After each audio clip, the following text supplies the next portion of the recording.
अस्सलाम वालेकुम। Economics lecture number 14। Last time हमने स्टार्ट किया था प्राइस इलास्टिसिटी ऑफ डिमांड के प्राइस के चेंज होने से डिमांड किस हद तक रिएक्ट करेगी, डिमांड किस हद तक तब्दील होगी, that is called price elasticity of demand. फिर इसको हमने कैलकुलेट करने के मेथड स्टडी किए। पहला मेथड हमने देखा था दैट वाज परसेंटेज मेथड, सबसे ज़्यादा popular method price elasticity of demand को कैलकुलेट करने का, दैट इज परसेंटेज मेथड। अब हम दूसरा मेथड स्टडी करते हैं, calculation of price elasticity of demand. Second method है total revenue expenditure outlay method.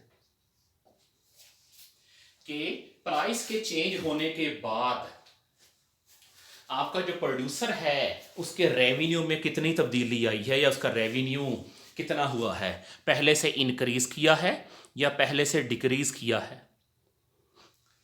फिर एक्सपेंडिचर क्यों कह रहे हैं, बेसिकली किसी एक पार्टी का एक्सपेंडिचर दूसरी पार्टी का रेवेन्यू होता है। सो कस्टमर का टोटल एक्सपेंडिचर देख लें या आपके सेलर का टोटल रेवेन्यू देख लें, दोनों केसेस में आपका आंसर सेम आएगा।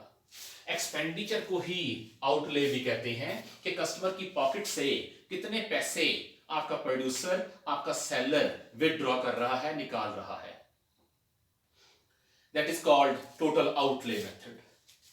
इसमें भी हम क्या होगा, हम देखेंगे कि प्राइस के चेंज होने से पहले टोटल रेवेन्यू क्या था या टोटल एक्सपेंडिचर क्या था, और प्राइस के चेंज होने के बाद टोटल एक्सपेंडिचर या टोटल रेवेन्यू क्या है। टोटल रेवेन्यू और टोटल एक्सपेंडिचर यानी कि TR और TE, इसका फार्मूला होता है प्राइस इनटू क्वांटिटी, कि एक यूनिट की प्राइस क्या है और आपका सेलर कितने यूनिट सेल कर रहा है या आपका बायर कितने यूनिट परचेज कर रहा है, that is your total expenditure, total outlay और टोटल रेवेन्यू। पहला केस देखते हैं, case 1, elastic demand. If total revenue increases by a decrease in price or total revenue decreases by an increase in price, अगर price कम करने से आपका total revenue बढ़ जाए, हैरान कौन चीज है, प्राइस कम कर रहे हैं रेवेन्यू बढ़ेगा कैसे, जिस तरह आपके ब्रांड्स वाले करते हैं, किस तरह से वो अपनी प्राइस कम करते हैं लेकिन रेवेन्यू बढ़ जाता है। रेवेन्यू कैसे बढ़ता है, बेसिकली प्राइस का चेंज थोड़ा होगा, डिमांड का चेंज ज्यादा होगा, उसी को हम कहते हैं इलास्टिक डिमांड। सो जब प्राइस के कम करने से आपका टोटल रेवेन्यू बढ़ जाए, मतलब प्राइस का डिक्रीज कम है, डिमांड का इंक्रीज ज्यादा है, और total revenue decreases by an increase in price, या प्राइस के इंक्रीज करने से टोटल रेवेन्यू कम हो जाए। प्राइस के बढ़ने से तो रेवेन्यू बढ़ना चाहिए, बेसिकली होगा क्या कि आप प्राइस थोड़ी सी इंक्रीज करेंगे, क्वांटिटी के अंदर, डिमांड के अंदर बहुत ज्यादा डिक्रीज आ जाएगा, that will be called elastic demand. Rho D is greater than 1, के प्राइस के बढ़ने से रेवेन्यू कम हो जाए और प्राइस के कम होने से रेवेन्यू बढ़ जाए। एग्जांपल लेते हैं, प्राइस थी 10 तो डिमांड थी 100, टोटल रेवेन्यू क्या आया, यानी कि total revenue at price 1, price into quantity 10 into 100, total revenue हो गया 1000। अब हमने पहले कहा है प्राइस के डिक्रीज से रेवेन्यू बढ़ जाए, पहले वाली एग्जांपल ही ले रहे हैं परसेंटेज मेथड वाली, कि कंपनी ने या सेलर ने अपनी प्राइस कम करके 8 की, जो डिमांड थी वो बढ़ के 150 पे चली गई। मल्टीप्लाई करते हैं price into quantity, 8 into 150, total revenue बढ़ के हो गया 1200। प्राइस हालांकि कम की है लेकिन रेवेन्यू बढ़ गया है, it mean demand is elastic.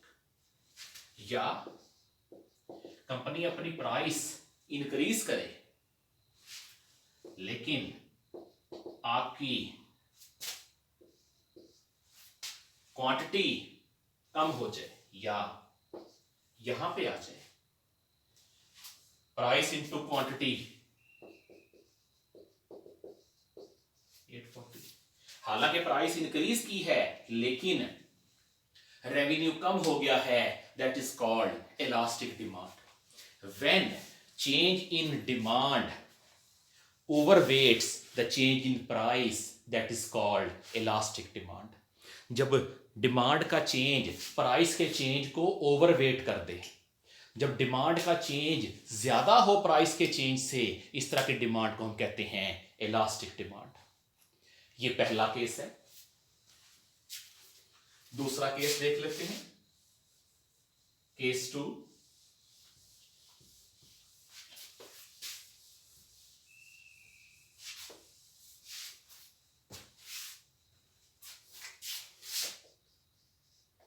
Total revenue है price into quantity, P into Q। ये फार्मूला हमने QM के चैप्टर 1 में भी पढ़ा था, जहां हमने फाइंड किया था ब्रेक इवन आउटपुट लेवल। फिर हमने यही फार्मूला QM के चैप्टर 9 में पढ़ा, जहां हमने optimal level of output find करना था। फिर यही फार्मूला, खैर वो हम पढ़ेंगे इंशाल्लाह चैप्टर 5 में जाके इकोनॉमिक्स का। Case number 2, inelastic demand, rho is less than 1। If total revenue increases by an increase in price, or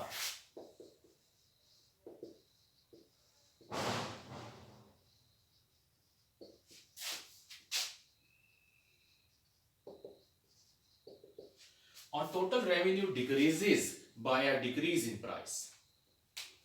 अगर प्राइस के बढ़ने से टोटल रेवेन्यू बढ़ जाए, हमने तो लॉ ऑफ डिमांड में पढ़ा था कि प्राइस के बढ़ने से क्वांटिटी कम होगी, तो फिर प्राइस के इंक्रीज करने से टोटल रेवेन्यू बढ़ेगा कैसे? इसका मतलब है प्राइस का चेंज ओवरवेट करेगा डिमांड के चेंज को। प्राइस का चेंज ज्यादा होगा, डिमांड का चेंज थोड़ा सा होगा, उससे इफेक्ट क्या आएगा? अगर आप प्राइस बढ़ाएंगे क्योंकि क्वांटिटी में बहुत थोड़ा सा डिक्रीज आएगा तो आपका टोटल रेवेन्यू बढ़ जाएगा। इसी तरह इनइलास्टिक डिमांड की दूसरी एग्जांपल कि आपने प्राइस कम की इस विलिंगनेस के साथ, इस इरादे के साथ कि आपका टोटल रेवेन्यू बढ़ेगा, लेकिन टोटल रेवेन्यू कम हो गया। इसका मतलब क्या है? आपने प्राइस ज्यादा डिक्रीज की है और आपकी डिमांड में उतना इंक्रीज नहीं आया। इस तरह की डिमांड को हम कहते हैं इनइलास्टिक डिमांड। प्राइस थी 10, डिमांड थी 100, तो आपका टोटल रेवेन्यू आया 10 इंटू 100, दैट इज 1000। आपने प्राइस कम करके की 8, प्राइस कम की है, क्वांटिटी बढ़ी लेकिन बढ़ के चली गई 110 के ऊपर। टोटल रेवेन्यू क्या आया? प्राइस की कमी की वजह से टोटल रेवेन्यू कम हो गया। बेसिकली आपने प्राइस में डिक्रीज किया है 20% का, डिमांड में इंक्रीज आया है 10% का। इसका मतलब है प्राइस का इंक्रीज ज्यादा है, डिमांड का इंक्रीज थोड़ा है। इस तरह की डिमांड को हम कहते हैं इनइलास्टिक डिमांड। इसी तरह आपने प्राइस इंक्रीज करके बढ़ा के कर दी 12, डिमांड थोड़ी सी कम हुई, आ गई 90 पे, टोटल रेवेन्यू आपका आ गया 12 इंटू 90 1080। यहां भी प्राइस आपने इंक्रीज की है 20%, डिमांड में डिक्रीज आया है 10% का, तो टोटल रेवेन्यू बढ़ गया। जब प्राइस का चेंज डिमांड के चेंज को ओवरवेट करे, प्राइस का चेंज ज्यादा हो, डिमांड का चेंज थोड़ा हो, इस तरह के हम सिनेरियो को कहेंगे, इस तरह के केस को हम कहेंगे inelastic demand, where change of price overweights the change in demand, that is called inelastic demand. Then comes the third case.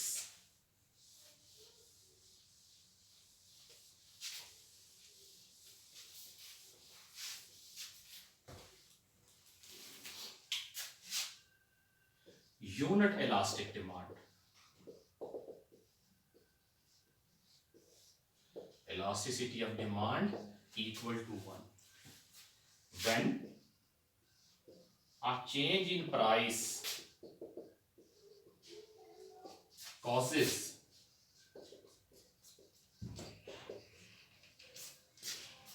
no change in revenue,